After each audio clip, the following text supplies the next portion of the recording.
కళ్ళు మూసుకుందాం, చిన్న ప్రార్థన చేసుకొని వాక్యమును మనం కలిసి ధ్యానం చేసుకోవడానికి సిద్ధపడదాం. మహాకృపయు కనికరమ కలిగిన తండ్రి, ఈ రాత్రి ప్రభువా మరొకసారి మీరు మాతో మాట్లాడబోతున్న ప్రతి మాటకే స్తోత్రాలు చెల్లిస్తున్నాం.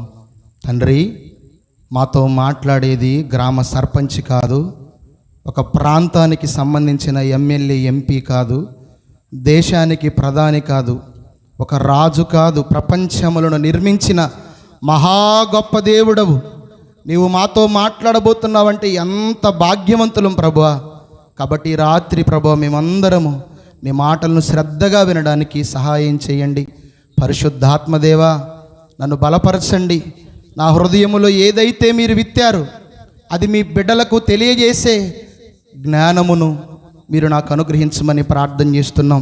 ఎవ్వరు కూడా అనాలోచితంగా ఉండకుండా ఈ 12వ వార్షికోత్సవ కృతజ్ఞత కూడికలలో ప్రతి ఒక్కరి జీవితంలో మేలు కలుగునట్లు సహాయం చేయండి.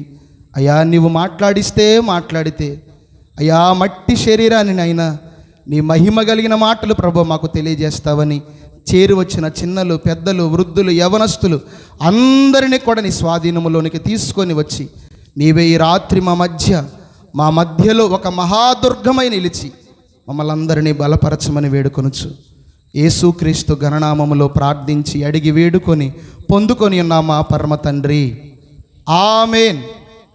అందరం కూర్చుందామా?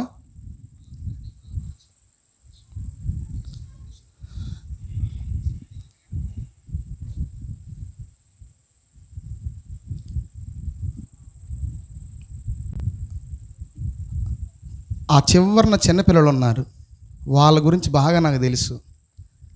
నాన్న, చిన్నపిల్లలు ముందుకు రండి. ఈ 12వ వార్షికోత్సవ కోడికలు కలకోట గ్రామంలో కల్వరి టెంపుల్ సంఘం దైవజనులు ఏర్పాటు చేసిన ఈ మొదటి దినపు వాక్య పరిచర్యకు నన్ను ప్రేమతో ఆహ్వానించిన దైవజనులు యేసుబాబయ్య గారు, మాయవయ్య గారికి, అదేవిధంగా కుటుంబానికి, సంఘానికి చేరి వచ్చిన ప్రతి దేవుని పిల్లలందరికీ కూడా సరిపోల్చజాలని యేసు ప్రభు నామములో నా యొక్క కృతజ్ఞత వందనాలు తెలియజేస్తున్నాను. మీ అందరికి కూడా నా నిండు హృదయపూర్వకమైన వందనాలు. చెప్పరా? అందరికీ వందనాలు. నా మాట వినపడుతుంది కదా? నేను కనపడుతున్నానా? రైట్. కృతజ్ఞత కూడికలు ఇది మొదటి రోజు. మనలో ఎప్పుడు కృతజ్ఞత ప్రారంభం కావాలి అనే ఒక చిన్న మాట చెప్పేసి నేను వాక్యంలోకి వెళ్తాను. అంటే నేటి క్రైస్తవ జనాభా ఎలా ఉందనంటే, దేవుడు మాకేదైనా చేస్తే అప్పుడు స్టార్ట్ అవుతుంది కృతజ్ఞత. అంతేనా? ఉద్యోగం ఇస్తే, గర్భఫలం ఇస్తే, వివాహం జరిగిస్తే, ఇల్లు కట్టుకుంటే, వ్యాపారం కలిసి వస్తే, పొలాలు, స్థలాలు, బిల్డింగ్లు, అప్పుడు మనలో ఒక కృతజ్ఞత ప్రారంభమైంది. కానీ ఎప్పుడు మనలో కృతజ్ఞత ప్రారంభం కావాలంటే నీవు రక్షింపబడిన దినము నుండే. హల్లెలూయా. ఎప్పుడు? నీవు రక్షింపబడిన దినము నుండి 12వ సంవత్సరం.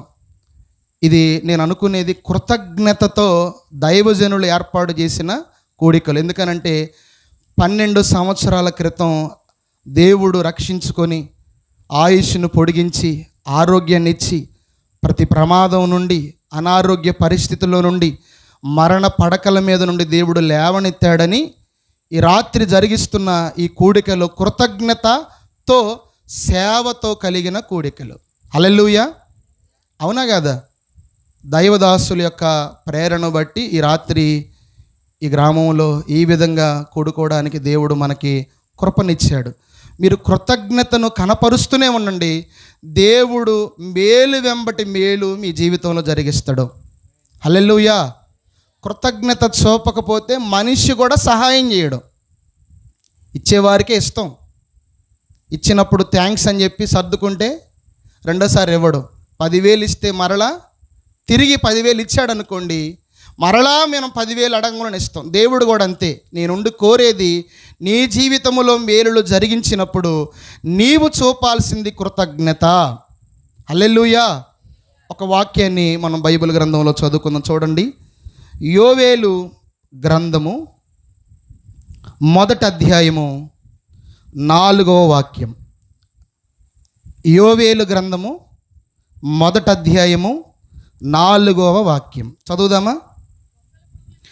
గొంగలి పురుగులు విడిచిన దానిని మిడతలు తినివేసి ఉన్నవి, మిడతలు విడిచిన దానిని పసర పురుగులు తినివేసి ఉన్నవి, పసర పురుగులు విడిచిన దానిని చీడ పురుగులు తినివేసి ఉన్నవి.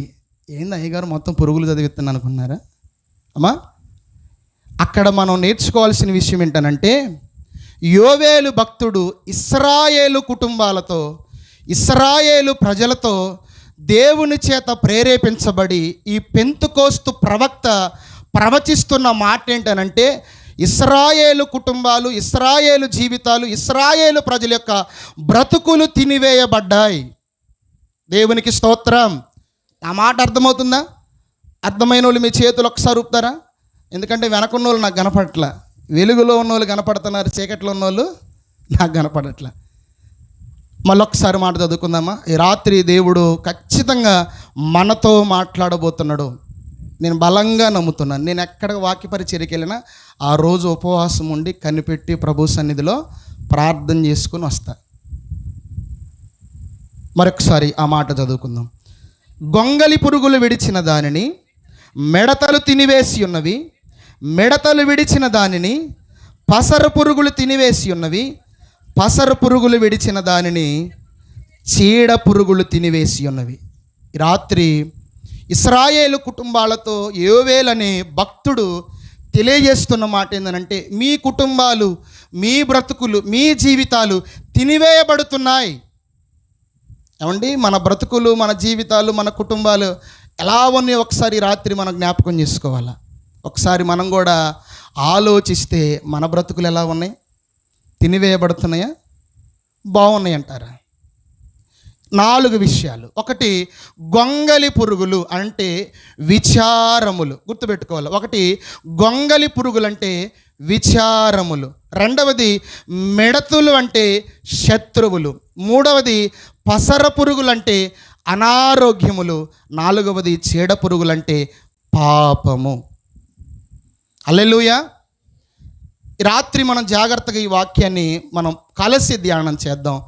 గొంగలి పురుగులు విడిచిన దానిని మిడతలు తినివేస్తున్నాయి. గొంగలి పురుగులు అనగానే మనం జ్ఞాపకం చేసుకోవాల్సిన విషయం ఏంటంటే, విచారములు కుటుంబాలని ఈరోజు తినివేస్తుంది. ఏంటంటే విచారములే. మ్యారేజ్ కాలేదని పిల్లలకు, తల్లిదండ్రులకు ఒక విచారం.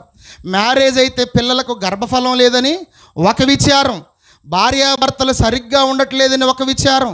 ఏమండి, కొడుకుతో కోడల కాపురం చేయట్లేదని, కొడుకు సరిగ్గా బ్రతకట్లేదని. ఈ రాత్రి విచారములు లేని కుటుంబాలు లేదు, కుటుంబాలని విచారములు తినివేస్తున్నాయి. పరిశుద్ధ గ్రంథంలో ఒక భక్తుని మనం ఆలోచన చేస్తే ఒకసారి నెహెమ్యా గ్రంథము చదువుదామా? నెహెమ్యా గ్రంథము 2వ అధ్యాయము మొదటి 2 వచనాలను మనం చదువుకుందాం. చదవండి. నెహెమ్యా గ్రంథం 2వ అధ్యాయము మొదటి 2 వచనాలు. తర్వాత అర్థహశస్త రాజు ఏలుబడి కాలమున 20వ సంవత్సరములో నీసాను మాసమందు రాజు ద్రాక్షారసము త్రాగవలనని చూచుచుండగా ద్రాక్షారసము తీసుకుని రాజునకు అందించి తిని, అంతకు పూర్వము నేనెన్నడను అతని ఎదుట విచారముగా ఉండలేదు. కాగా రాజు, నీకు వ్యాధి లేదు కదా, నీ ముఖము విచారముగా ఉన్నదేమి? నీ హృదయ దుఃఖము చేతనే అది కలిగినని నాతో అనగా. హల్లెలూయా. ఏంటనంట, నెహెమ్యా జీవితంలో ఒక విచారం ఉంది. ఆ విచారమును బట్టి రాజుకు గిన్నెందించే ఒక ఉద్యోగం చేస్తున్నాడు. ఇతడు ఒక కప్ బేరర్. కింగ్స్ దగ్గర ఆనాడు ఈ అర్థహశస్త దగ్గర, పారసీకపు దేశైన ఆ రాజు దగ్గర అంతఃపురంలో ఇతని ఉద్యోగం ఏంటనంటే కప్ అందించడం. కప్పు బేరర్ అంటే ద్రాక్షారసాన్ని రాజుకు అందించే ఒక ఉద్యోగులు ఉన్నాడు. ఉద్యోగస్తుడైనా సరే ఏముంది అతని జీవితంలో అంటే విచారం ఉంది. ఏముంది? విచారం. ఏమిటి ఆ విచారం అంటే మొదటి అధ్యాయము చూడండి. మొదటి అధ్యాయము ఆ మొదటి 2 వచనాలను మనం చదువుకుందాం. 2-3 వచనాలు. అహల్యా కుమారుడైన నెహెమ్యా యొక్క చర్యలు. 20వ సంవత్సరములో కిస్లేపు మాసమున నేను షూషాను కోటలో ఉండగా నా సహోదరుల్లో హనానీయునొకడు యూదులలో కొందరును వచ్చి చెరపట్టబడి శేషములో తప్పించుకొనిన యూదులను గూర్చియు యెరూషలేమును గూర్చియు నేను వారిని అడుగగా వారు చెరపట్టబడిన వారిలో శేషించిన వారు ఆ దేశములో బహుగా శ్రమను నిందను పొందుచున్నారు మరియు యెరూషలేము యొక్క ప్రాకారము పడద్రోయబడినదని దాని గుమ్మములు అగ్నిచేత కాల్చబడినవని నాతో చెప్పితిరి.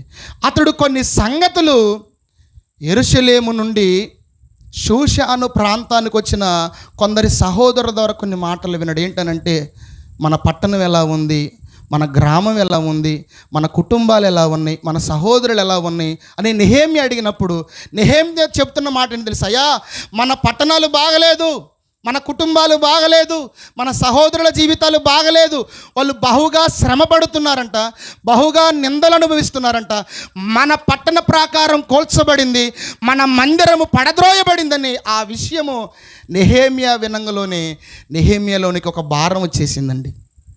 ఏమొచ్చేసింది? ఒక విచారం వచ్చేసింది. అయ్యో, నా పట్టణము, నా ప్రజలు, మా ప్రాంతము, వారి కుటుంబాలు, వారి జీవితాలు, నింద, శ్రమ. ఈ మాటలు వినంగలోనే నెహెమ్యా ఒక విచారములోనికి వెళ్ళిపోయాడు. విచారములోనికి వెళ్ళిపోయి ఉద్యోగాన్ని అయితే జరిగిస్తున్నాడు. రాజు దగ్గర నిలబడి గిన్నెందించే సమయం వచ్చింది. రాజుకు గిన్నెందిస్తుంటే రాజు నెహెమ్యా ముఖాన్ని చూశాడు. హల్లెలూయా. మీరు ఒకటి గుర్తుపెట్టుకోండి, మీరు ఇచ్చేటప్పుడు ఇచ్చే చేతిని చూడరు, దేన్ని చూస్తారో తెలుసా? ముఖాన్ని చూస్తారు. మీరు ఎప్పుడైనా ఇచ్చేటప్పుడు మీ ముఖాన్ని చూడడం వాళ్ళకి అర్థమైపోయింది. ఇంట్లోకి వెళ్ళి సంతోషంతో ఇచ్చిందా, 4 కడి కంపలో పోసిందా? తెలుసా మీకు? Face is index of the ఇదే. మీ ఇచ్చేటప్పుడు మీ చేతిని చూడరు మనుషులు, మీ ముఖాన్ని చూస్తారు. సంతోషంతో ఇచ్చిందో, బాధతో ఇచ్చిందో, దుఃఖంతో ఇచ్చిందో. అమ్మా, విచారాలతో మనం ఉండి పనికి వెళ్తే ఎర్రమిరపకాయలు కోయమంటే పచ్చిమిరపకాయలు కోస్తాం. అవునా కదా? కూర మాడిపోయిన రోజులు ఉన్నాయి, పాలు పొంగిపోయిన రోజులు ఉన్నాయి, ఖాళీ బాక్సులతో భర్తనే పనికి పంపించిన రోజులు ఉన్నాయి. పనికి వెళ్ళి హుషారుగా ఉంటుంది, కానీ ఆ రోజు అంతా డల్లే. ఆ పట్ట కోసిద్ది, ఈ పట్ట కోసిద్ది, వాళ్ళకి ముచ్చట్లు చెప్పిద్ది, వీళ్ళకి ముచ్చట్లు చెప్పిద్ది. విచారము కలిగితే బండి ముందుకు నడవదు. ఇప్పుడు నెహెమ్యా జీవితంలో ఒక విచారం కలిగి ఉంది. పట్టణము, ప్రాకారము, సహోదరులు వారి గూర్చి విన్నప్పుడు ఒక భారం అతనిలోనికి వచ్చేసింది. రాజుకు గిన్నెందించే సమయం వచ్చేసింది. రాజు గిన్నెకెళ్ళి చూడట్లా, నెహెమ్యా ముఖాన్ని చూసాడు. రోజు సంతోషంతో, ఆర్భాటంతో ఈ నెహెమ్యా నాకు గిన్నెందించేవాడు, వచ్చేసేవాడు, ఉదయం వచ్చేసాడు, ఆ గిన్నెను శుభ్రంగా గడిగేసేవాడు. అరే, రాజుకి స్వచ్ఛమైన, శ్రేష్టమైన, మంచి ద్రాక్ష రసాన్ని ఇవ్వాలని హడావుడి చేశాడు. ఈరోజు ఏంటి ఇలా సైలెంట్ అయిపోయాడు? రాజుకు అర్థమైపోయిందండి. రాజు ఆ గిన్నెలో ద్రాక్షరసాన్ని చూడట్లా, నెహెమ్యా కన్నీళ్ళను చూస్తాడు. హల్లెలూయా. రాజు దాగలేకపోతున్నాడు. ఇవి ద్రాక్షారసం కాదు, ఇది నెహెమ్యా కన్నీళ్ళు. అడుగుతున్నాడు, ఏంటి నెహెమ్యా, ఎప్పుడు హుషారుగా ఉండేవాడివి, ఎప్పుడు జాయిగా ఉండేవాడివి, ఎప్పుడు ఉల్లాసంగా ఉండేవాడు, ఏంటి ఈరోజు ఎలా ఉన్నావు అని నెహెమ్యాని అడిగినప్పుడు నెహెమ్యా చెబుతున్న మాటలు, అయ్యా, మా ప్రాంతం, మా ప్రజలు, మా సహోదరులు, మా పట్టణము, మా దేవాలయము, మా మందిరము బాగాలేదు నాయనా. నెహెమ్యాలో ఉన్న ఒక విచారం మీకు అర్థమవుతుందా? రాజు గమనిస్తున్నాడు, రాజు చూస్తున్నాడు. ఏ మాసం అని అంటే అక్కడ నీసాను అనే మాసం రాయబడింది. మొదటి అధ్యాయంలో కిస్లేవు అనే మాసం రాయబడింది. ఈ నీసానికి కిస్లేవుకి మధ్యలో 4 నెలల గ్యాప్ ఉంటుంది. ఈ 4 నెలలు కూడా అతడు చేస్తుంది ఏంటో తెలుసా? రాజు దగ్గరకు వెళ్ళే ముందు ఈ 4 నెలలు దేవుని సన్నిధిలో ఉపవసిస్తూ ప్రార్థన చేస్తున్నాడు.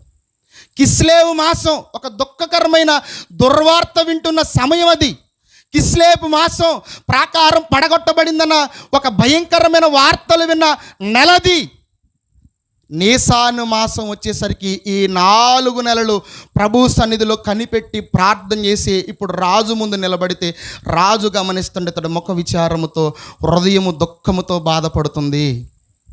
మీరు కూడా ప్రజల ముందు నిలబడ్డప్పుడు పైకి నవ్వచ్చు, కానీ కుటుంబంలో విచారాలను బట్టి ఎన్ని బాధలు ఉన్నాయో, ఎన్ని కష్టాలు ఉన్నాయో, ఎన్ని శ్రమలు ఉన్నాయో అందరంటే, అమ్మాయి ఏంది నిన్న మొన్నట్టు ఈరోజు నీ ముఖం లేదంటే ఎప్పుడు కలకలలాడేది తాజా ఆకుకూరలాగా ఈరోజేంటి వాడిపోయిన బెండకాయ దొండకాయలాగా ఉంది.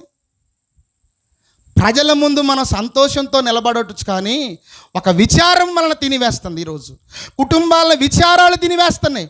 ఇప్పుడు నెహెమ్యా విచారం ఏంటనంటే పట్టణము, ప్రాకారము, తన జనులు, తన ప్రజలు, సహోదరుల జీవితాలు. రాజు ఆ గిన్నెను చూసినప్పుడు గిన్నెలో రాజుకు కనబడుతుంది ద్రాక్షారసం కాదు, నెహెమ్యా కన్నీళ్లు కనపడుతున్నాయి. రాజు డిసైడ్ అయిపోయాడు, ఈరోజు ఎలాగైనా సరే నెహెమ్యా విచారమునకు ఒక పులి స్టాప్ పెట్టాలి. హల్లెలూయా. ఏం పెట్టాలనుకున్నాడు?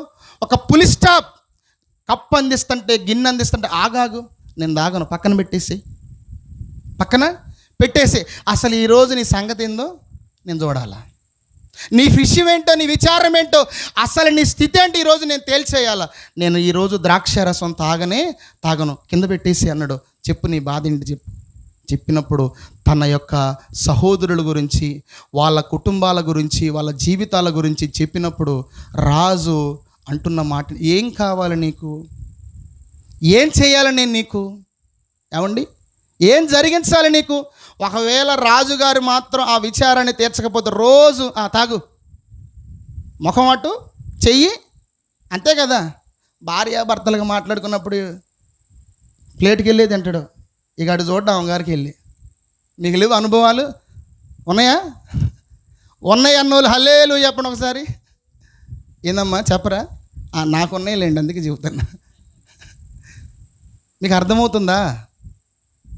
ఎలాగైనా సరే ఈరోజు దానికి పులి స్టాప్ పెట్టాలి. ఎందుకంటే రోజు ఆ ఏడుపు ముఖంతో నేనేమి ఆ గిన్నె తీసుకొని నేను తాగితే అది నా కడుపు నిండేది కాదు. ఆపాడు, విచారములు కనుక్కున్నాడు, దాన్ని నెరవేర్చాడు. ఈరోజు ఈ రాత్రి ప్రభు సన్నిధిలో ఒక మాటను నేను ప్రకటిస్తున్నాను. నీ విచారములు ఏంటో చెప్పు, నీ సమస్యలు ఏంటో చెప్పు, నీ కుటుంబం గురించి దేవుని సన్నిధిలో అడుగు. రారాజైన దేవుడు నీ కుటుంబంలో ఉన్న విచారములు కొట్టివేయునుగాక. హల్లెలూయా. మనం చెప్పట్లేదండి, మనం బయటపడం. ఎవరో ప్రార్థన చేస్తే ఎవరో వింటారు, ఎవరో చూస్తారు, ఇది కాదు. మన విచారములు ప్రభువుకు చెప్పుకోవాలి. మన విచారములు ఏంటో, మన కుటుంబాలని తినివేస్తాను ఏంటో ప్రభువుకు చెప్పాలి. చెప్పేశాడు రాజుకి. ఆ రోజు డిసైడ్ అయిపోయిన రాజు, ఎలాగైనా సరే నెహెమ్యా విచారములు ఈరోజు నేను పులి స్టాప్ పెట్టాలి అని నిర్ణయం తీసుకున్నాడు. ఏమి కావాలో రాజు రాణి ఇద్దరు కూర్చున్నారు. రాణి అడుగుతుంది, ఎంత కాయం పట్టింది నీకు ఆ ప్రాంతం వెళ్ళి రావడానికి, ఏం కావాలి నీకు? ఆ రోజు రాజు ఏమి ఇచ్చాడో తెలుసా? ధనాన్ని ఇచ్చాడు, జనాన్ని ఇచ్చాడు, బలాన్ని ఇచ్చాడు. హల్లెలూయా. ఏమిచ్చాడు? ఒకసారి ఆ మాటలు చదువుతున్నాను చూడండి. 2వ అధ్యాయము 6 నుంచి 9 వచనాలలో నేను చెబుతున్న మాటలు దయచేసి వినండి. 7వ వచనములో, ఇదియుగాక రాజుతో నేను ఇట్లనెను, రాజునకు అనుకూలమైతే యోధా దేశమును చేరు వరకు నన్ను దాటించున్నట్లు నది అవతలనున్న అధికారులకు తాకీదులను. ఏంటంట? నా పని నెరవేర్చబడాలంటే అయ్యా నాకు అధికారులు కావాలా, జనం కావాలా. రాత్రి ప్రభువుని అడుగు, ఏ అధికారితో మాట్లాడాలో ఆ అధికారితో మాట్లాడి నీ విచారాన్ని కొట్టివేస్తాడు. హల్లెలూయా. అయ్యా నాకు జనము కావాలి.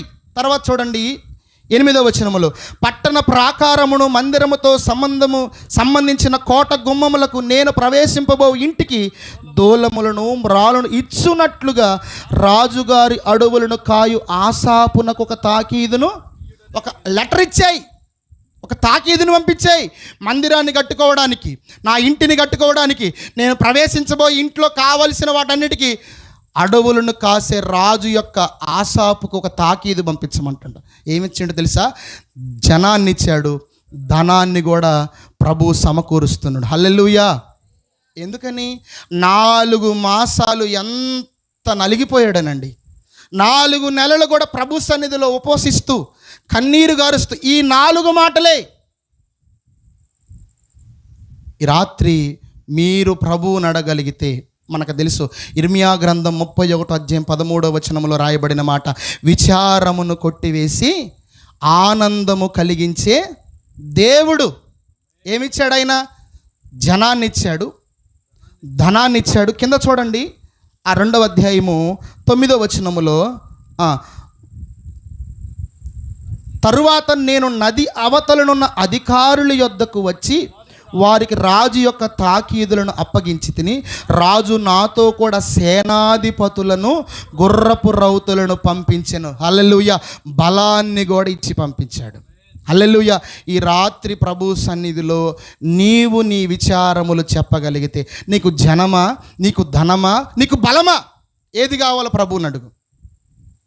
నెహెమ్యాకి ఇచ్చి పంపుతున్నాడండి. అర్తహషస్త రాజు జనాన్నిచ్చి పంపించాడు, ధనాన్నిచ్చి పంపించాడు, నది అవతల దాటునట్లు బలాన్ని కూడా ఇచ్చి పంపుతున్నాడు. దేవునికి స్తోత్రం కలుగునుగాక. మన విచారములు ఏంటో చెప్పాలా, మన సమస్యలు ఏంటో చెప్పాలా. ఈరోజు కుటుంబాన్ని తినివేస్తని ఏంటో నీకు తెలుసు, నీ బిడ్డల జీవితాలను తినివేస్తని ఏంటో నీకు తెలుసు, నీ జీవితాన్ని తినివేస్తుంది ఏంటో నీకు తెలుసు.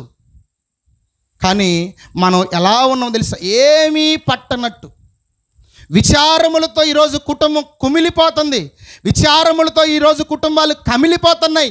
ఈరోజు కుటుంబాలు విచారములతో కృంగిపోతున్నాయి.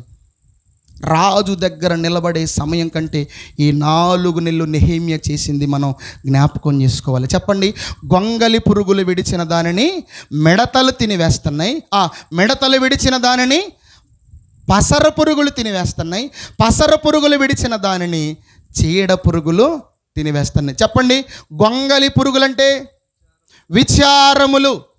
ఈ రాత్రి కృతజ్ఞత కూడికకు చేరి వచ్చిన మీ జీవితంలో నా ప్రభు ప్రతి విచారమును కొట్టివేయునుగాక. ఇది మొదలుకొని నీ జీవితంలో ఒక కృతజ్ఞత జీవితము ప్రారంభించబడునుగాక.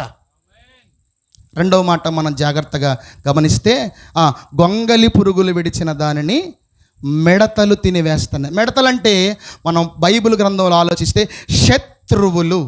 బైబిల్లో దేవుడు అంటాడు, మిడతల దండంత శత్రువులు ఉత్తర దిక్కు నుండి నీ మీదకు వచ్చుచున్నది. అవండి, మనకు లేరంటారా? ఎవరిని చూసినా మనకు ముందు అనిపించే శత్రువే.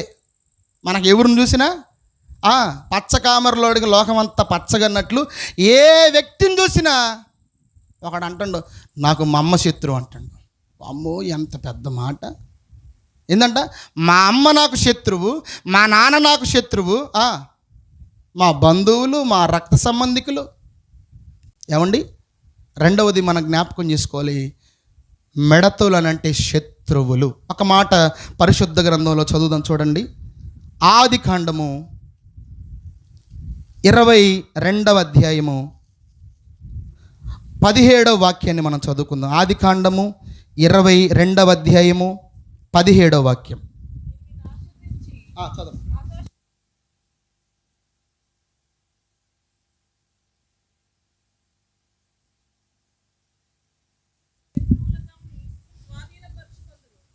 స్వాధీనపరుచుకొందురు. హల్లెలూయా. ఇక్కడ రాయబడిన మాట ఏంటంటే, నీ సంతతి వారు తమ శత్రువుల గవిని స్వాధీనపరుచుకొందురు. స్వాధీనపరుచు. ఎవరు?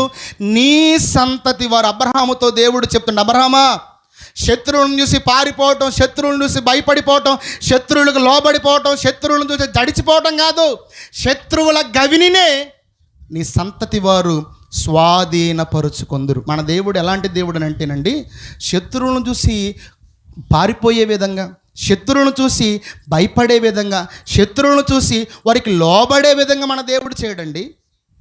శత్రువుల గవినినే స్వాధీనపరుచుకునేటట్లు చేయగలడు. హల్లెలూయా. శత్రువుల గవినినే. నేను ఒక చిన్న జరిగింది చెప్తాను. అది నాకు ఒక దైవజనుడు చెప్పారు. మంచి ఒక కుటుంబం, మంచి ధనం కలిగిన వ్యక్తి, తనకు చక్కగా ఇంటి ముందు ఇంటి పక్కన చక్కగా ఖాళీ స్థలం ఉంది. ఆ ఇంటి పక్కన ఒక పేద విధవరాలు ఉంటూ 2 పిల్లలతో బ్రతుకుతుంటే, ఈ పిల్లలు అందులోకి వెళ్ళి ఆడుకొని ఒప్పుకునేవాడు కాదంట. నా మాట జాగ్రత్తగా వినాలా. ఆడుకోవడానికి వెళ్ళినా ఒప్పుకునేవాడు కాదు. ఎందుకు వచ్చారా మీరు ఇటు? ఏం అర్హత ఉందరా మీకు? ఏ స్థాయి ఉందరా మీకు, ఎంత ధైర్యరా మీకు, ఇటొచ్చి నా ప్రాంతంలో నా స్థలంలో ఆడుకోవడానికి వాళ్ళని అవమానించేవాడంట, అపహాస్యంగా మాట్లాడేవాడంట, నెట్టి వేసేవాడంట, చాలా చులకనగా చాలా హీనంగా చూసేవాడు. ఏమంటే రోజులు మారతాయి కదా, బండ్లు ఓడలవుతున్నట్లు కాలక్రమేణా ఈ బిడ్డలిద్దరిని దేవుడు ఆశీర్వదిస్తే ఒక చక్కని ఇద్దరు కూడా ఒక మంచి ఉద్యోగస్తులయ్యారు. ఈ మనిషి ఎవరైతే అసహించుకునేవాడు, ఈ మనిషి ఎవరైతే తోలనాడేవాడో ఇతడు అనారోగ్యం పాలై మంచాన్ని బట్టి ఒకరోజు ఆ తల్లిగారిని వాళ్ళని పిలిపించి అంటాడమ్మా, నా ఇంటి పక్కన స్థలాన్ని మీరు కొనుక్కొని ఆ డబ్బులు నాకు ఇస్తే వాటినితో నేను వైద్యం చేయించుకొని బ్రతుకుతా. హల్లెలూయా. మీ కొడుకులు ఈరోజు ఉద్యోగస్తులయ్యారు కదా, మీ పిల్లలు ఈరోజు మీ దేవుడు ఆశీర్వదించాడు కదా, మీరు మా స్థలాన్ని కొనుక్కొని నాకు ఆ డబ్బులు ఇస్తే నేను వైద్యం చేయించుకొని బ్రతుకుతా. మీరు తప్ప కొనేవాళ్ళు ఎవరో ఇక్కడ లేరు. అంతకుముందు ఏమన్నాడు, మీ స్థాయి అంతా, మీ బ్రతుకంతా, మీ జీవితాలంతా, మీ స్టేటస్ అంతా నాకున్న స్థలంలోకి వచ్చి ఆడుకుంటారా, శత్రువులుగా చూశారు. దేవుడు ఆ పిల్లల్ని ఆశీర్వదించి ఆ శత్రువుల గవినినే స్వాధీనపరుచుకునేటట్లు చేశాడు. హల్లెలూయా. ఆ శత్రువుల గవినినే ఈ ఇద్దరు వెళ్ళి కొంటే తప్ప, ఆ కొన్నదానికి వెల చెల్లిస్తే ఆ ధనాన్ని తీసుకొని వెళ్ళి వైద్యం చేయించుకుంటే తప్ప ఇతడు బ్రతకడు అని డిసైడ్ అయిపోయి వాళ్ళ కాళ్ళ మీ దగ్గరకు వచ్చి, సయ్యా మీరు కొనకపోతే నా బ్రతుకు శూన్యం. ఎవరికి ఈరోజు ఆధిక్యతనిస్తానంటాడు, ఎవరికి దేవుడు శత్రువుల గవినిని స్వాధీనపరుచుకున్నట్లు చేస్తానంటే అక్కడ రాయబడిన మాట, నీ సంతతి. హల్లెలూయా. ఎవరికి? మనం దేవుని ప్రజలైతే, దేవుని సొత్తు అయితే, దేవుని పిల్లలమైతే, దేవుని జనాంగమైతే, దేవుని స్వాస్థ్యమైతే మనకు ఒక మంచి ఆపర్చునిటీ ఏం తెలుసా, నీ శత్రువుల గవిని స్వాధీనపరుచుకునేటట్లు నిన్ను ఆశీర్వదించగలిగిన దేవుడు. హల్లెలూయా. నిన్ను వృద్ధిపరచగలిగిన దేవుడు. శత్రువులను చూసి భయపడేటట్లు నీ కుటుంబాన్ని, నీ బిడ్డలను, నీ జీవితాన్ని ఆయన దిగజార్చడు. వారి ఎదుటే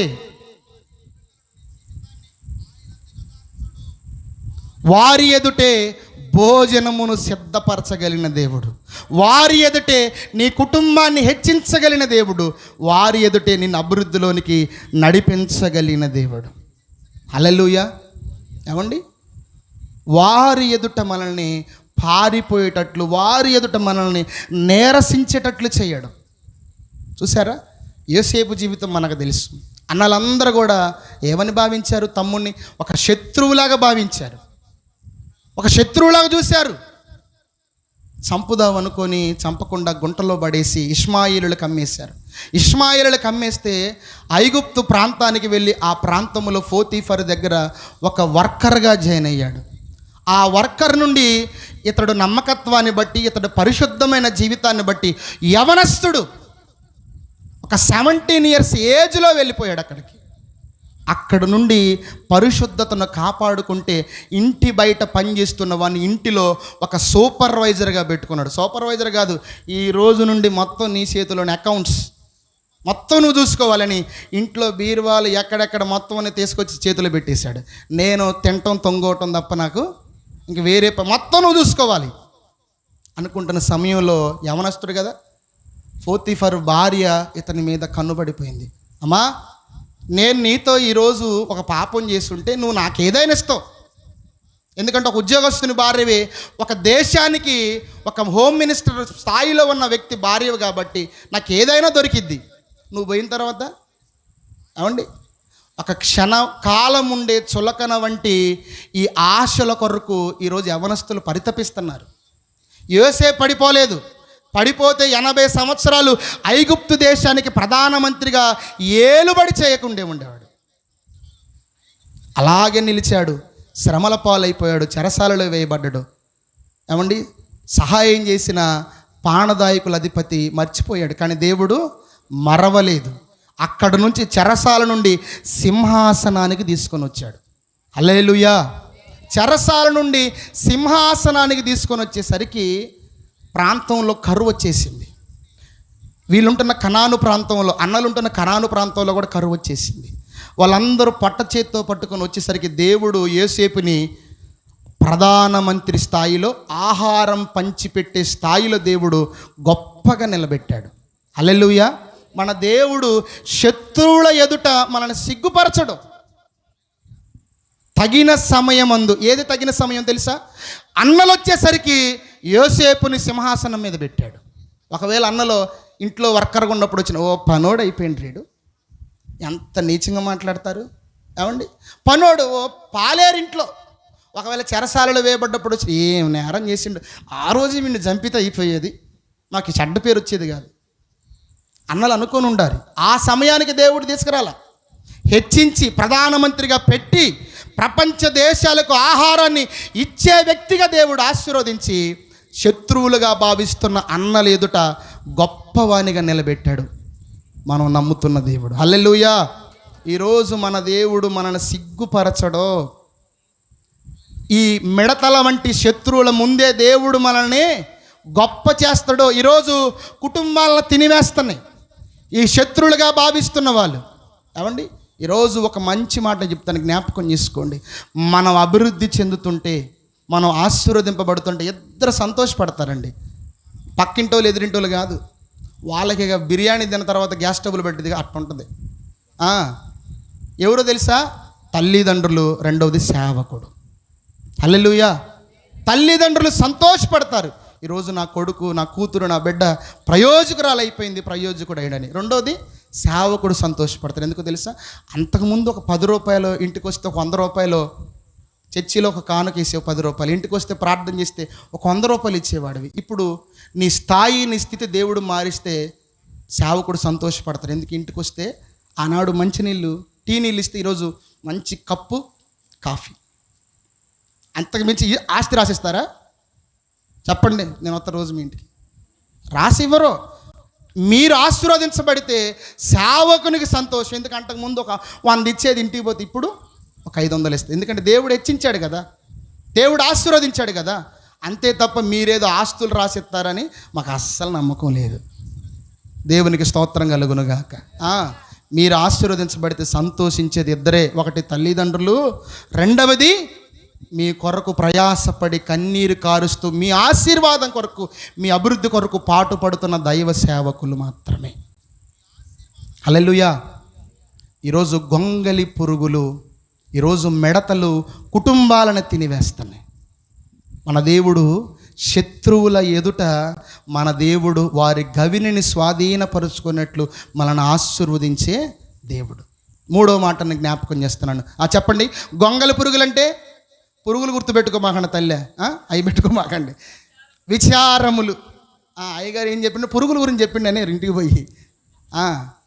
గొంగలి పురుగులంటే విచారములు, రెండవది మిడతలంటే శత్రువులు, మూడవది పసర పురుగులంటే అనారోగ్యములు.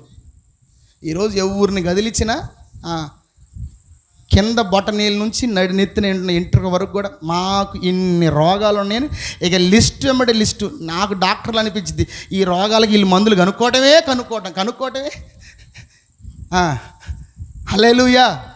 పసర పురుగులు ఈరోజు జీవితాలను తినివేస్తున్న అనారోగ్యాలు. పరిశుద్ధ గ్రంథంలో ఒక వ్యక్తిని మనం జ్ఞాపకం చేసుకుందాం. చూడండి, యోహాను సువార్త 5వ అధ్యాయము. యోహాను సువార్త 5వ అధ్యాయము మొదటి వచనాలను మనం చదువుకుందాం. చూడండి, చదవండి.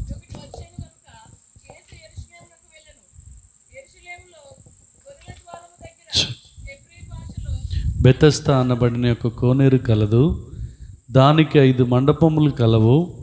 ఆయా సమయములకు దేవదూత కోనేటిలోనికి దిగి నీళ్లు కదిలించుట కలదు. నీరు కదిలింపబడిన పిమ్మట మొదట ఎవడు దిగునో వాడు ఎట్టి వ్యాధి గలవాడైనను బాగుపడును. గనుక ఆ మండపములలో రోగులు, గుడ్డివారు, కుంటివారు, ఓచకాలు చేతులు గలవారు గుంపులుగా పడియుండ్రి. అక్కడ 38 ఏండ్ల నుండి వ్యాధి గల ఒక మనుష్యుడుండెను.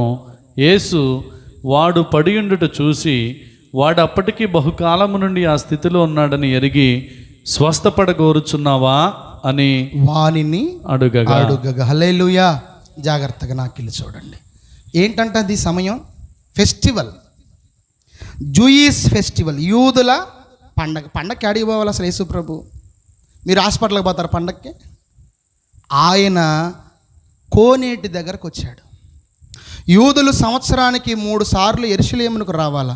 పస్కా పండుగకి, రెండవది పర్ణశాల పండక్కి, మూడవది పెంతుకోస్తు గుడారాల పండక్కి.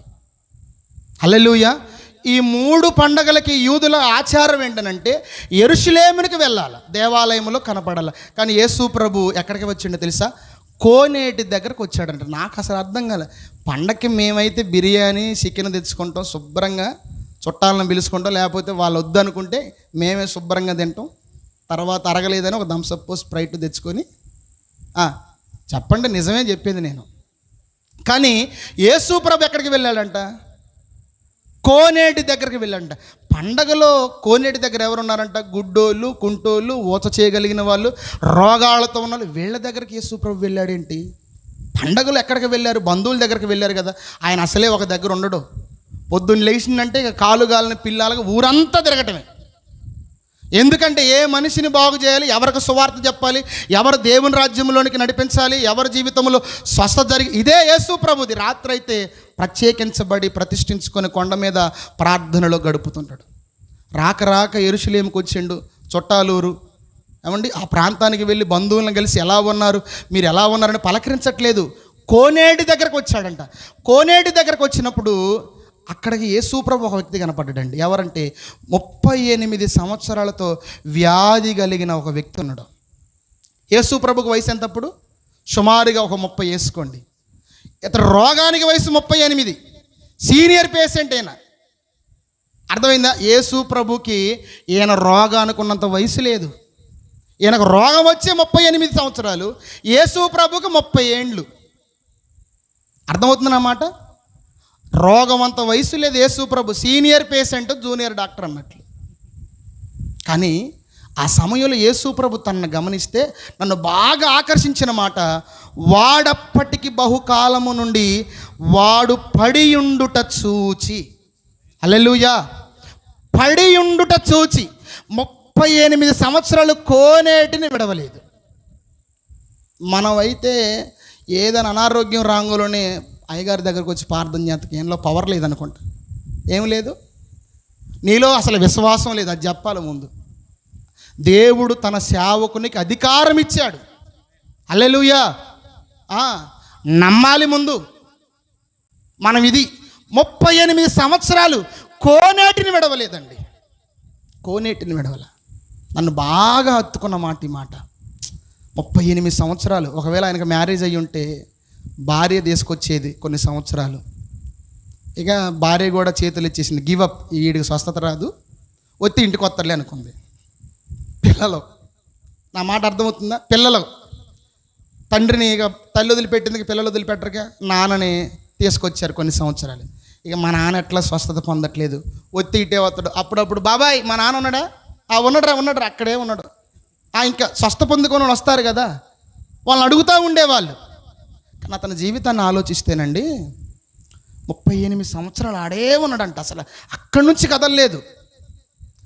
38 సంవత్సరాలు అక్కడే పడి ఉన్నాడు. యేసు ప్రభు చూసిండు. వాడు భక్తిపరుడని కాదు, విశ్వాసం కలిగిన వాడని కాదు, పొడుగు ప్రార్థన చేస్తాడని కాదు, దశంభాగాలు కానుకలు ఇచ్చే వ్యక్తి కాదు. అతడు మందిరాన్ని విడవకుండా ఉన్న వ్యక్తి. హల్లెలూయా. అక్కడే పడి ఉన్న వ్యక్తి. అది యేసు ప్రభుని బాగా ఆకర్షించిందండి. కొంతమంది ఎట్టుంటారంటే సంఘంలో 38 సంవత్సరాలు కదా ఇతను, అప్పుడే వచ్చి వాడు దూకిండు, స్వస్థత పొందుకుంది. చూసి ఇంకెంతకాలం ఏడంటో చూసిన ఎట్టొచ్చినో అట్ట స్వస్థత వచ్చింది మాకు. ఈరోజు మందిరానికి వచ్చిన వాళ్ళు అంతే. ఏందమ్మా మేము 2 వారాలే వచ్చి ఏమో సంవత్సరాలు పొడుగున వస్తుంది. ఏమైనా ఉందా? తల్లులారా, మందిరానికి వచ్చి స్వస్థత పొందుకున్న తర్వాత సంవత్సరాలు రోగాలతో మగ్గిపోతున్న వాళ్ళని చూసి అపహాస్యంగా మాట్లాడుతాను, దేవుడు నిన్ను దీవించునుగాక, ఆమేన్ అన్నారుగా. అమ్మా, నా మాటలు మీకు అర్థమవుతున్నాయో లేదో? ఈ రాత్రి 38 సంవత్సరాలు ఎన్ని అవమానాలు పడి ఉండాలి అక్కడ ఉండి. ఇంకేందిరా, ఎందుకురా నువ్వు బ్రతుకు? నిన్నొచ్చిన మందిరానికి మొన్నొచ్చిన మందిరానికి చూసిన దేవుడు ఎంత చేసిండో. నీకు ఇంకా విశ్వాసం లేదు నీకు. నువ్వు అసలు దేవుని నమ్మలేదు, దేవుణ్ణి నువ్వు ఆధారపడట్లేదు, అసలు ప్రార్థన లేదు, ఒక భక్తి లేదు. ఈ మాటలతో నేడు సంఘంలో ఏదైనా ఆలస్యంగా స్వస్థత జరుగుతుంది అతని జీవితంలో మనం అనుకోవట్లేదు. ఎన్ని అవమానాలు పడి ఉండాలండి. 38 సంవత్సరాలు ఏం తినడో, ఏం దాగుంటాడో, ఎన్నిసార్లు పాచిపోయిన అన్నం తినుంటాడో, ఎన్నిసార్లు ఎంగిల మెతుకులు తినుంటాడో, ఎన్నిసార్లు ఆ కుక్కలతో కొట్లాడి ఆ ఇస్తరాకుల దగ్గర పడి బ్రతకడానికి ఎలాగైనా సరే నేను బ్రతకాలి, ఇంటికి పోతే స్వస్థత పొందుకొని పోతే నా శవం పోవాలి. ఇదే డిసైడ్ అయిపోయిందండి. ఇదే డిసైడ్ అయిపోయిండు. అక్కడే 38 సంవత్సరాలకి కదలట్లేదు. అవమానాలు పడ్డనా, నిందలు పడ్డా, ఏది తిన్నా, ఎండకి ఎండినా, వానకు దడిచినా, చలికి వచ్చినా, వణికినా ఆ మంటపాలను మాత్రం కౌగిలించుకొని అలాగనే బ్రతుకుతుండే. ఆ మంటపాలే ఆధారం. ఇక నా జీవితం అయిపోతుంది అని అనుకుంటుండు. 38 సంవత్సరాలు ఇలా వచ్చి అలా పడుతున్నారు, స్వతత పొందుకుంటారు. ఇలా వచ్చి అలా పడుతున్నారు, దేవుడు కార్యం చేస్తాడు. నా జీవితంలో ఏదని నిరీక్షణ ఎదురు చూసి ఆ రోజు వచ్చాడండి. ఎవరో తెలుసా? అందరూ కోనేటిని కదిలించే దేవదూత కొరకు ఎదురు చూస్తే జీవితాలను కదిలించేవాడు రోజు వచ్చిండు. హల్లెలూయా! గట్టిగా చప్పట్లు కొడదామా? జీవితాలను కదిలించేవాడు వచ్చిండు ఆ రోజు. అక్కడ పడి ఉండటం గమనించాడండి.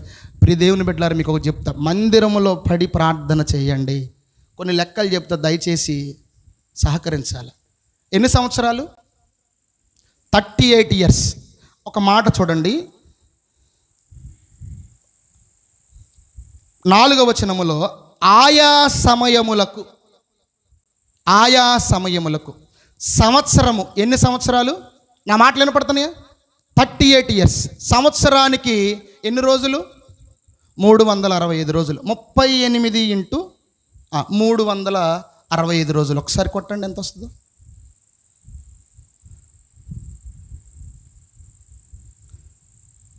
38 ఇంటూ 365 రోజులు. 13,800 మార్లు కోనేటిలో పడి స్వస్థత పొందుకోవడానికి ప్రయత్నం చేశాడు. రోజుకొక్క మారైతే లేదు, సంవత్సరానికి వారానికి ఒకసారి తీసుకుందాం. సంవత్సరానికి ఎన్ని వారాలు? 52 weeks, 52 వారాలు. 38 ఇంటూ 52 ఒకసారి చెప్పండి. 1900 సార్లు కోనేటిలో పట్టడానికి దేవదూత కదిలిస్తే వారానికి ఒకసారి ప్రయత్నం చేస్తాడు. సరే, వారానికి వద్దు, నెలకు ఒకసారి. సంవత్సరానికి ఎన్ని నెలలు? 12 months, 12 నెలలు. 38 ఇంటూ 12 ఎంత? 400. 456 మార్లు కోనేటిలో పడి ఎలాగైనా సరే స్వస్థత పొందుకోవాలనుకున్నాడు.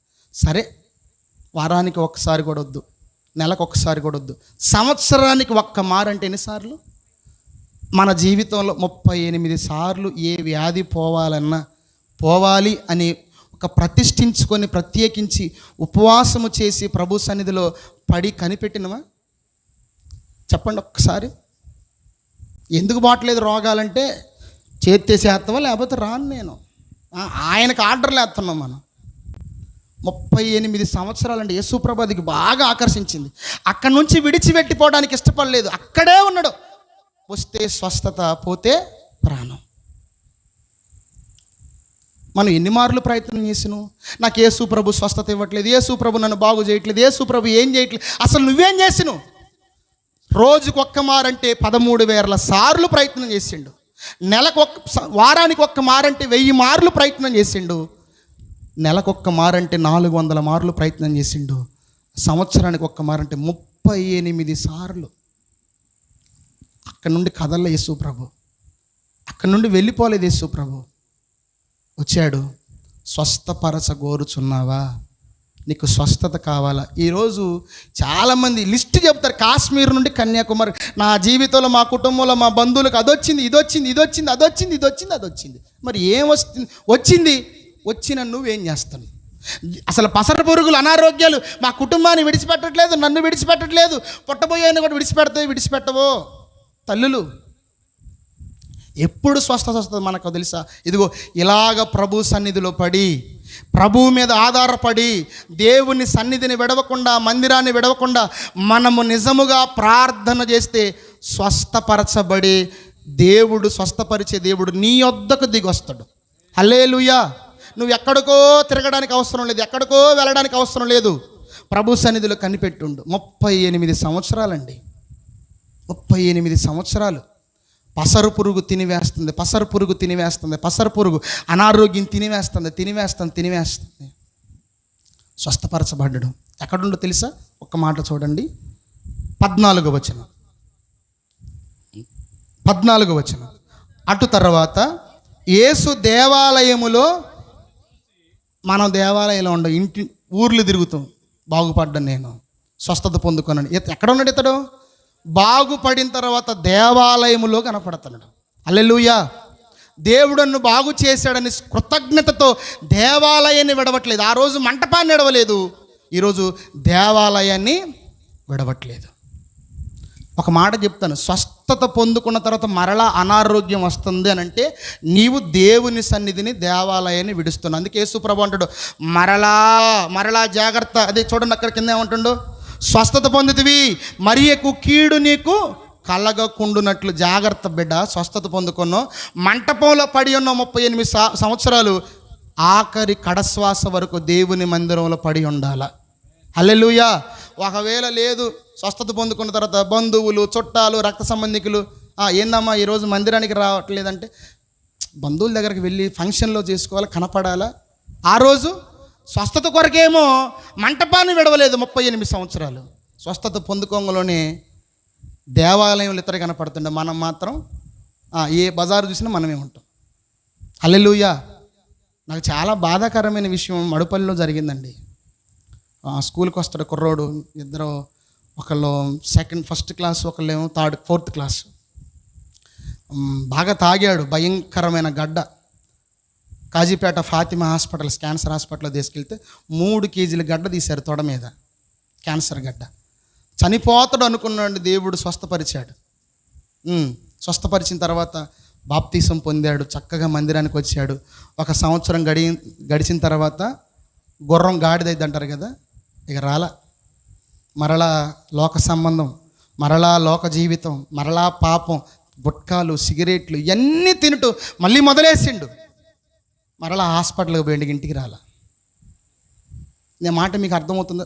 చాలా సీరియస్గా జరిగింది చెప్తున్నా. ప్రభు సన్నిధిలో 2 చిన్నపిల్లలను అనాథలుగా వదిలిపెట్టి వెళ్ళేసిపోయాడు. ముగ్గురు పిల్లలు. నాకు ఎంత బాధ అనిపించిందంటే, ప్రభువా, స్వస్థత పొందుకున్నాడో, నీ కార్యం, నీ శక్తి తెలుసుకున్న తర్వాత, బాగా వస్తుంది అనుకున్న తర్వాత, మా నాన్నగారికి బాగోట్లేదని పిల్లలు చెప్పంలోనే నేను ఒకటే అడుగుతా పిల్లల్ని. ట్యూషన్లో ప్రతిరోజు వచ్చి ప్రార్థన చేసుకుంటారు. వెళ్ళేటప్పుడు ప్రార్థన అవసరం చెప్పండి. నేను ఒకటే అంటే, కాలు నొప్పి, ఏళ్ళు నొప్పి అంటే కర్ర ఇరిగిద్దంట. ఎందుకో తెలుసా? ప్రార్థన అవసరత అంటే కుటుంబం అంతా ఆ విషయంలో బాధపడుతుంటుంది. అది ప్రార్థన అవసరత. హల్లెలూయా. కుటుంబం అంతా నలిగిపోతుంటుంది ఒక విషయాన్ని బట్టి. అది చెప్పండి నాకంటే, అది ప్రార్థన అవసరత అంటే. పిల్లలు చెప్తూ ఉండేవాళ్ళు ప్రార్థన చేసాం, పిల్లలు చెప్తూ ఉండే ప్రార్థన చేసాం, ఏం కనికరించలే.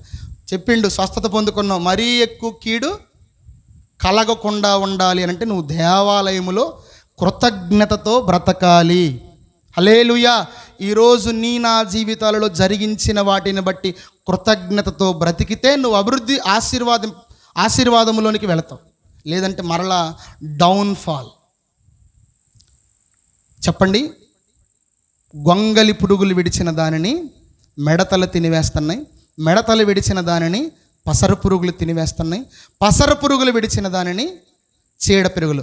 గొంగలి పురుగులు అంటే విచారములు, మిడతలు అంటే శత్రువులు, తర్వాత పసరు పురుగులు అంటే అనారోగ్యములు, చీడ పురుగులు అంటే పాపం.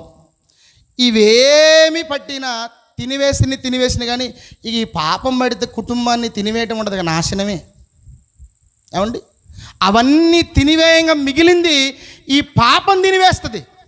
ఈరోజు కుటుంబాన్ని తినివేస్తున్న అతి భయంకరమైనది ఏంటంటే పాపము. ఒక మాట పరిశుద్ధ గ్రంథంలో మనం చదువుకుందాం, చూడండి. ఆదికాండము 19వ అధ్యాయము 18వ అధ్యాయం చదువుదాం. 18,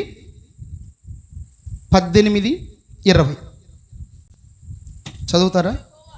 చదవండి.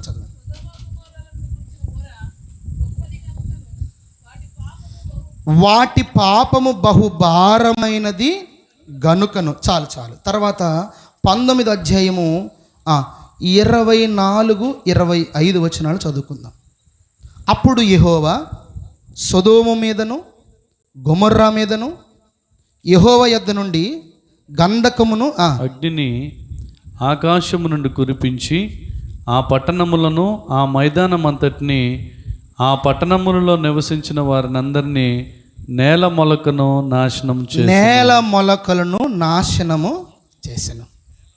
సొదొమ గొమొర్రా ట్విన్ సిటీస్, 2 పట్టణాలు చరిత్రలో కనబడకుండా పోవడానికి మెయిన్ కారణం ఏంటంటే ఆ పట్టణస్థుల పాపము బహుభారమైనది. హల్లెలూయా. బహుభారమైనది. ఆయన ఆకాశము నుండి అగ్నిని గంధకమును కురిపించి ప్రజలందరినీ నేల మొలకల వరకు, రూట్స్ అప్ టు రూట్స్, అసలు ఆ కుటుంబంలో శేషము, ఆ కుటుంబంలో వేరు అనేది లేకుండా నాశనము చేయబడ్డది పాపము వలన. నేను ఆలోచిస్తే అసలు సొదొమ గొమొర్రా ఎలాంటి పట్టణమో 13వ అధ్యాయం చూద్దాం రండి ఒకసారి. నేను మాటలు ముగించడానికి నేను ముగింపులోకి వస్తున్నాను. 13వ అధ్యాయము 10వ వచనాన్ని చదువుకుందాం. 10వ వచనం. లోతు తన కన్నులెత్తి యొర్దాను ప్రాంతమంతటిని చూచెను. యెహోవా సొదొమ గొమొర్రాను పట్టణములను నాశనం చేయక మునుపు సోయరుకు వచ్చు వరకు అదంతయు యెహోవా తోట వలెను ఐగుప్తు దేశము వలన నీళ్లు పారు దేశమై ఉండెను. చాలు. ఎలా ఉందనంట, ఆ సొదొమ గొమొర్రా నాశనము చేయబడక మునుపు యెహోవా తోట వలన ఐగుప్తు దేశము వలన నీళ్లు పారు దేశమై ఉండెను. చాలా సమృద్ధి, చాలా మంచి ధనముతో, మంచి ఆస్తితో, మంచి కలిమితో ఉన్నది. ఎలా ఉందంట, దేవుని తోట ఎలా ఉందంట, పచ్చగా, ఐగుప్తు దేశము వలె, ఒక రాజరిక వైభవము కలిగిన దేశము వలె. ఎలా ఉన్నదనంటే నీరు పారు దేశము, మంచి వ్యవసాయం, మంచి కల్టివేషన్, మంచి సివిలైజేషన్, మంచి నాగరికత, మంచి డెవలప్మెంట్ అన్నీ ఉన్నాయి. కానీ వాటన్నిటిని నాశనం చేసింది అంతకంటే ప్రమాదకరమైనది పాపమున్నది. హల్లెలూయా. పాపమున్నది. ఈరోజు నీ కుటుంబాలు వృద్ధిలో ఉండొచ్చు, నీ కుటుంబాలు ఆశీర్వదించబడవచ్చు, నీ వ్యాపారం, నీ చేతి పని వృద్ధిలోనికి రావచ్చు. కానీ నీ కుటుంబంలో, నీ జీవితంలో, మీ బ్రతుకులలో పాపం ఉన్నది అని అనుకోండి. ఇదిగో సొదొమ గొమొర్రా పట్టణముల వలె, అన్నే నా నోటితో చెప్పాల, మీరే చదవండి, నాశనము. చాలామంది చూసుకుంటున్నారు, ఉన్నదాన్ని బట్టి అతిశయపడుతున్నారు, తినేదాన్ని బట్టి అతిశయపడుతున్నారు, కట్టుకునే దాన్ని బట్టి అతిశయపడుతున్నారు, పెట్టుకునే వాటిని బట్టి అతిశయపడుతున్నారు. మంచిదే, కానీ దానికంటే నీ కుటుంబంలో లేకుండా చూసుకోవాల్సింది ఏంటో తెలుసా? పాపం. ఈ సొదొమ గొమొర్రా పట్టణం దేవుని తోట వలె ఉంది. సొదొమ గొమొర్రా పట్టణం ఐగుప్తు దేశం వలె ఉంది. సొదొమ గొమొర్రా పట్టణము నీళ్లు పారు దేశమై ఉంది. దేవుడు చూసినప్పుడు బహు పాపముతో ఉంది. ఈరోజు కుటుంబాలను చూస్తే ఇలానే ఉన్నాయి, కలకల్లాడుతున్నాయి. చక్కగా రాజరిక వైభవముతో మంచి మంచి బిల్డింగులు చక్కగా కట్టుకుంటుంది. కానీ కుటుంబాలు ఎలా ఉన్నాయంటే భయంకరమైన పాపములో కొట్టుమిట్లాడుతున్న చీడ పురుగు తినివేస్తుంది కుటుంబాలని. ఎలా ఉన్న సొదొమ గొమొర్రా పట్టణం ప్రజలందరూ అక్కడ ఉన్న పచ్చదనం అంతా నేల మొలకలతో సహా. ఇక చరిత్రలో సొదొమ గొమొర్రా అనే ట్విన్ సిటీస్ కనుమరుగైపోయినాయి. ఆ తర్వాత సొదొమ గొమొర్రా పట్టణ చరిత్ర లేదు. నా ప్రియదేవుని బిడ్డలారా, ఈరోజు చీడపురుగు అనే పాపం కుటుంబంలో ఉందేమో జాగ్రత్త. నువ్వు ఎంత ఉన్నతమైన స్థితిలో ఉండొచ్చు, ఎంత అధికారమైన స్థితిలో ఉండొచ్చు, ఎంత సంపన్నమైన స్థితిలో ఉండొచ్చు, అక్కడ నుండి పడద్రోసేది పాపం. అక్కడి నుండి నీ కుటుంబాన్ని నాశనం చేసేది పాపం. ఒకవేళ చీడపురుగు ఉందేమో జాగ్రత్త. నన్ను బాగా బాధ వేసిన విషయం ఏంటంటే, ఇక్కడ చదువుతుంటే ఒకసారి ఆ మాట చూడండి. 19వ అధ్యాయానికి రండి, 4వ వచనాన్ని చదువుతాం. 19:4. వారు పండుకొనక ముందు ఆ పట్టణస్థులు అనగా సొదొమ మనుషులు బాలురును వృద్ధులను ప్రజలందరూ నలుదిక్కుల నుండి కూడి వచ్చి ఆ ఇల్లు చుట్టివేసి. ఎవరెవరు వచ్చారంట? ప్రజలందరూ, బాలురు, చిన్నలు, వృద్ధులు అందరూ వచ్చేసారు. సొదొమ గొమొర్రా పట్టణానికి వచ్చి లోతింటికి వచ్చిన ఆ మనుషులను పాడు చేయడానికి. ఏమండి, సొదొమ నాశనం చేయబడిన తర్వాత ఆ సొదొమ పట్టణంలో నుండి బయటకు వచ్చింది లోతు ఇద్దరు కుమార్తెలు మాత్రమే. పట్టణం ఏమైపోయింది? పిల్లలతో సహా నాశనం అయిపోయారు, వృద్ధులతో సహా నాశనం అయిపోయారు. నాశనం అయిపోయింది, పట్టణం అంతా నాశనం అయిపోయింది. ముగ్గురు మాత్రమే రక్షింపబడ్డారు, ముగ్గురు మాత్రమే బయటకు వచ్చారు. ఎంత విచారం అండి, ఎంత బాధాకరం, ఎంత వేదనకరం. లోతు కుమార్తెలకి మేము బయటకు వచ్చామనే సంతోషం కంటే ఆ గ్రామంలో, ఆ పట్టణంలో ఉన్న తమ కుటుంబాలు, తమ సహోదరులు, వాళ్ళ బంధువులందరూ కూడా ఆ అగ్ని గంధకాలకు నాశనం అయిపోయారన్న వార్త ఎంత వేదనకరమో. పిల్లలతో సహా, వృద్ధులతో సహా ఈ చీడ అనే పాపము పట్టి పట్టణాలను నాశనం చేసిందండి. పట్టణాలను నాశనం చేసింది. దయచేసి ప్రియ దేవుని బిడ్డలారా, మన కుటుంబంలో మన పిల్లలు, మన కుటుంబంలో మన కుటుంబంలో వృద్ధులు, మన కుటుంబంలో పెద్దలు ఎలా ఉన్నారో ఒక్కసారి జ్ఞాపకం చేసుకుందాం. ముగ్గురు మాత్రమే రక్షించబడ్డారు ఆ జంట నగరాలలో. పిల్లలు, పెద్దలు అందరూ ఎంత వేదన, ఎంత బాధ. ఈరోజు నీ కుటుంబంలో నీవే రక్షించబడుతున్నావు. ఈరోజు నీ కుటుంబంలో నీవు మాత్రమే దేవుణ్ణి తెలుసుకున్నావు. మరి నీ పిల్లలు, వాళ్ళ స్థితి, వాళ్ళ జీవితం ఎటు వెళ్ళిపోతుందో ఒకసారి ఆలోచన చేస్తున్నావా? మనం అప్పుడప్పుడు పాడుతుంటాం, పిల్ల జాడ తల్లికి లేదు, తల్లి జాడ పిల్లకు లేదు, చెట్టుకొకరై పుట్టకొకరై అనాథలుగా రోజు, ఆ రోజు శ్రమ నుండి తప్పించే నాదుడు లేడు. అదే ఆ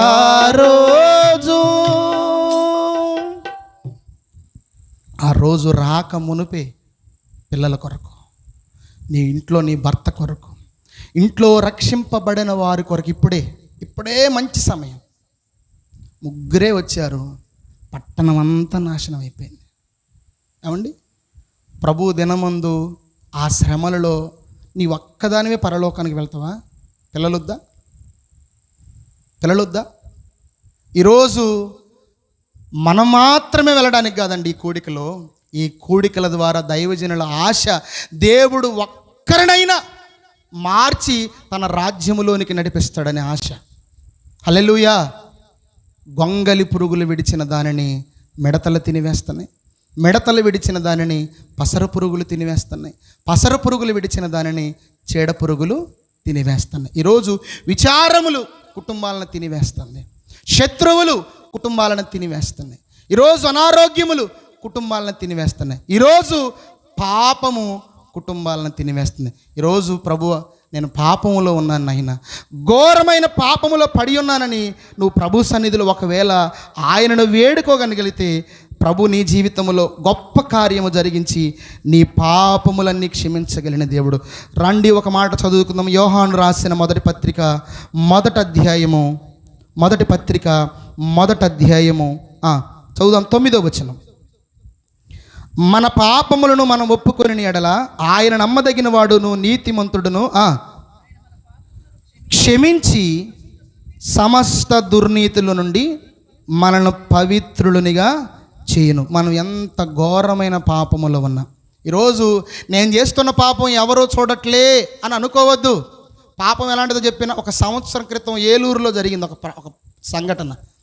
తండ్రి పిల్లలకు దీపావళి కొరకు టపాసులు కొనడండి, కొన్ని బండి మీద పెట్టుకొని వెళ్తున్నాడు.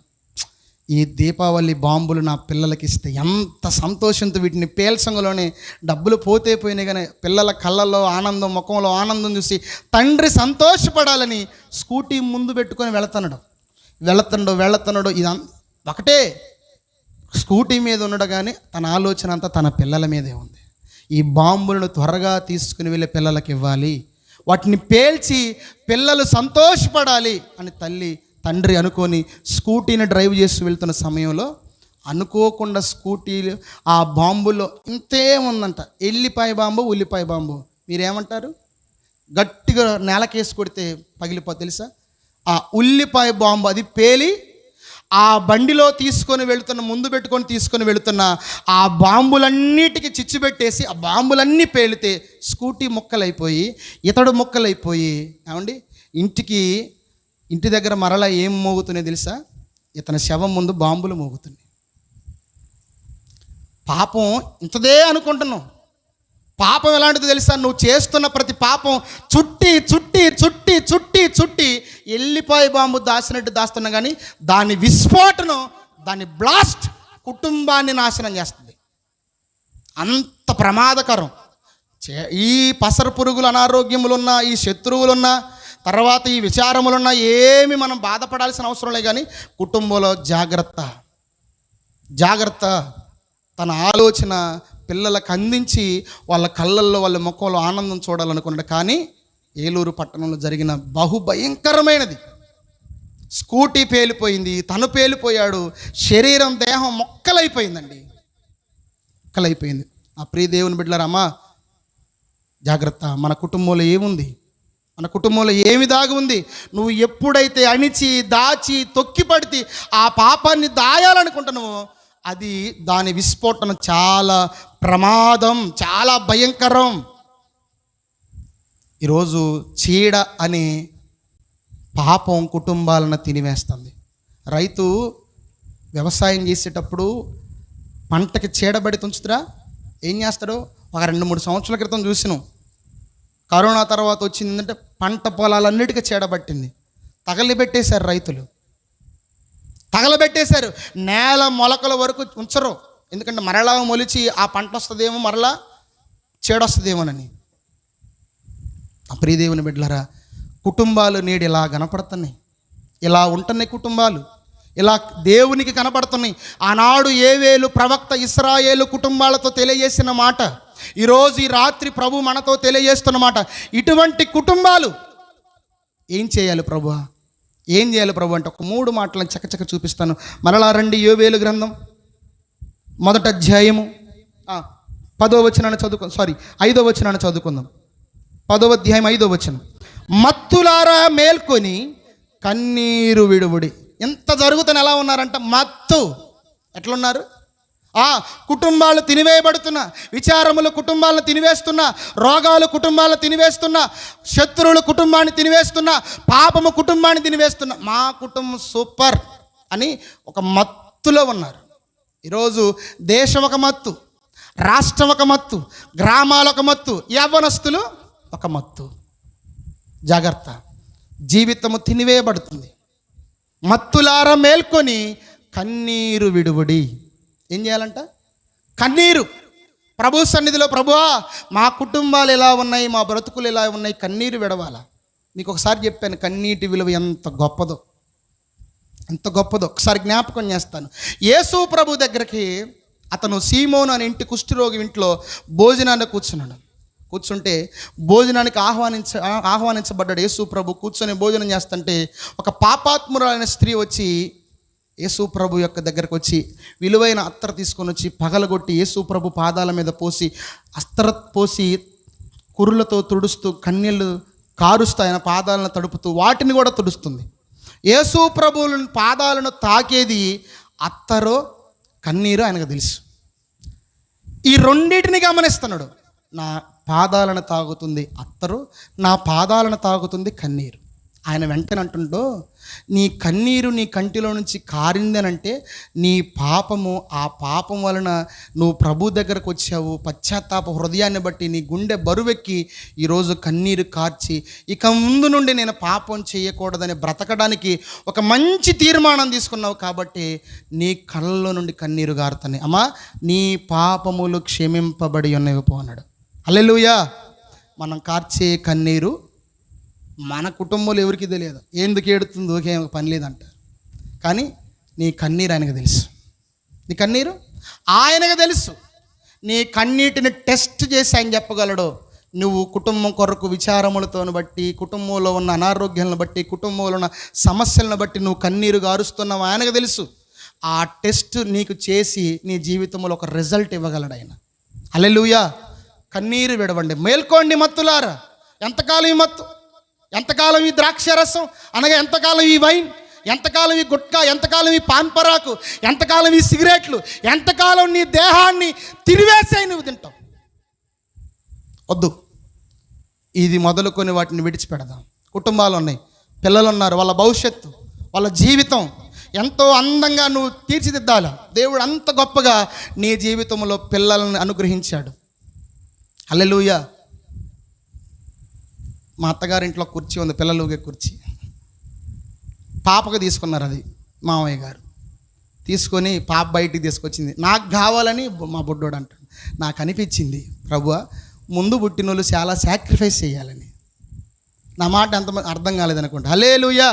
తెలుసా, తెచ్చుకుందేమా, ఊగాల్సిందేమా, వచ్చింది వాడు గెయ్యమని లేసరికి కుర్చీ ఇచ్చారు. నాకు అప్పుడు అర్థమైంది, మొదటి పుట్టిన వాళ్ళు చాలా సాక్రిఫైస్ చేయాలి. ఏమంటావు అని? కరెక్టా కదా? మొదటి పుట్టిన వాళ్ళు సాక్రిఫైస్. మనందరికంటే ముందు ఈ లోకములో పుట్టిన వ్యక్తి, ఉన్న వ్యక్తి యేసయ్య. మనందరి కొరకు ఆయన సాక్రిఫైస్ చేశాడు. మనందరి కొరకు సిలువ ఎక్కాడు, మనందరి కొరకు బలి అయ్యాడు. హల్లెలూయా. మొదటి వాడంట ఆది సంభూతుడైన. నాకు అనిపించింది, నా పాపను చూడంలోనే, నా కొడుకును చూడంగా నాకు యేసు ప్రభు గుర్తుకొచ్చాడు. మొదట పుట్టినది, మొదట నుంచి నువ్వు ఉన్నందుకు, ఆయన పుట్టలేదు, ఉన్నవాడు మొదటి నుంచి ఉన్నందుకు, ఓహో ఈ సాక్రిఫైస్ చేయాలా అంటే నేను వచ్చాడు. కుర్చీలో కూర్చొని హాయిగా ఊగుతున్నాడు. ఏమాత్రం మూతి ముడుచుకొని వాళ్ళ మమ్మీ దగ్గర పోయింది, నా దగ్గరకు వచ్చింది. బాయ్ నాకు ప్రార్థన ఉంది, నేను వెళ్ళి వస్తాను. హల్లెలూయా. మత్తు వెడుద్దాం, ప్రభు సన్నిధిలో కన్నీరు గారుద్దాం. తర్వాత చూడండి 8వ వచనం. పెనిమిటిపోయిన యవనురాలు గోనె పట్ట కట్టుకొని అంగులార్చున్నట్లు. పెనిమిటిపోయిన యవ్వనురాలు, మీకు తెలుసు కదా, పెళ్ళయి 1 నెల అయిందనుకోండి. ఆ నెలలో మంచిగా వీళ్ళిద్దరు బాగా తిరుగుతారు. చక్కగా ఒక రాత్రి భోజనం చేసి పడుకున్న తర్వాత భర్త ఏముండదు, ముచ్చట్లు నాలాగే మొదలు పెడతాడు. ఉద్యోగం చేస్తున్నా, పరిచర్య చేస్తున్నా, ఏమి లేదు నీకు తాడా చేపిస్తా, ఆమెకు తాడు ఉంది, నీకు తాడు చేపిస్తే ఎందుకు, ఒక మంచి ఇల్లు కట్టుకుందాం. 2 పిల్లలు పుడతారు, ఒకళ్ళు ఇంజనీర్ ఒకళ్ళు డాక్టర్. అంటే ఏమంటుంది, 2 ఇంజనీరే అంటది. ఇంకా ఆడ పుట్టలేదు, ఏమీ లేదు. మంచిగా ఒక కారు, మంచిగా ఒక ఇల్లు, మంచిగా ఒక బండి, పిల్లలు మంచిగా చదివిద్దాం అని అనుకుంటున్న సమయంలో ఆ రాత్రికి రాత్రి ఏమి లేదు, శూన్యంలో కడతారు పేక మేడలు. ఏమండి, అనుకోకుండా భర్త చనిపోతే ఎంత ఘోరంగా ఉంటుందో ఒకసారి అర్థం చేసుకోండి. ఆ యవన స్త్రీ, ఆ యవన బిడ్డ భర్త శవం మీద పడి ఇల్లు అన్నావు, బంగారం అన్నావు, పిల్లలు అన్నావు, భవిష్యత్తు అన్నావు. నాకు ఒక పాట గుర్తుకొచ్చింది, పాడొచ్చో లేదో మరి, సినిమా పాటలే కానీ అప్పుడెప్పుడు.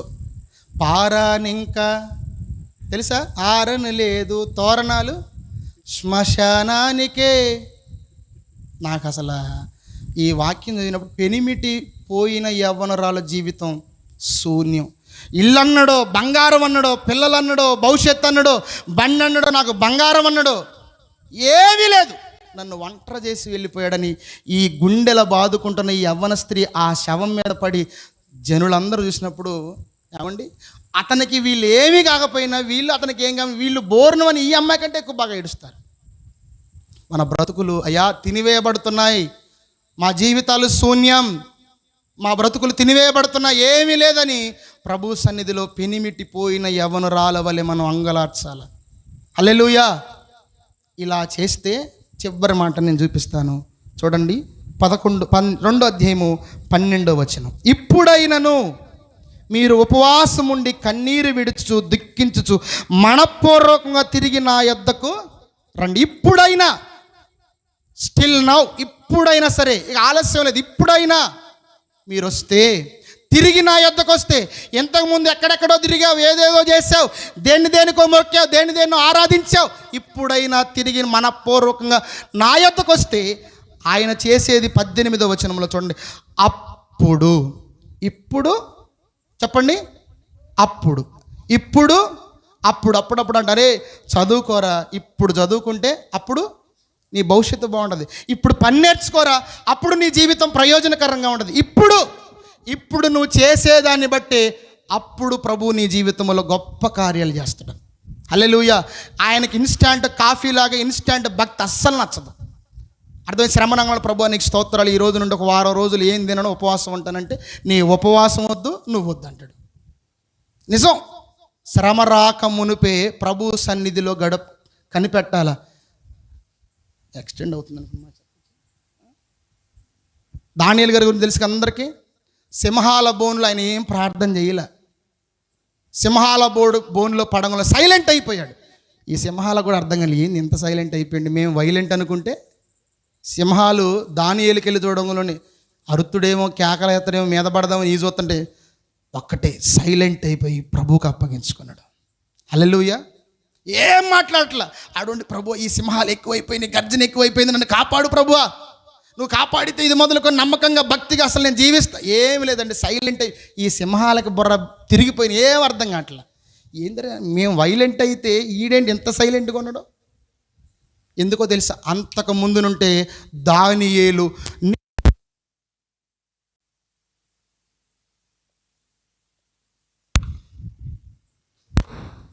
మా దైవజనులు చెప్తుంటారు, డేవిడయ్య గారు, సాతానికి 3 పిల్లలంట. ఎంతమంది? 3. ఒకడేమో రానివ్వడు. ఎవరమ్మా? నన్ను ఆగండ్రా.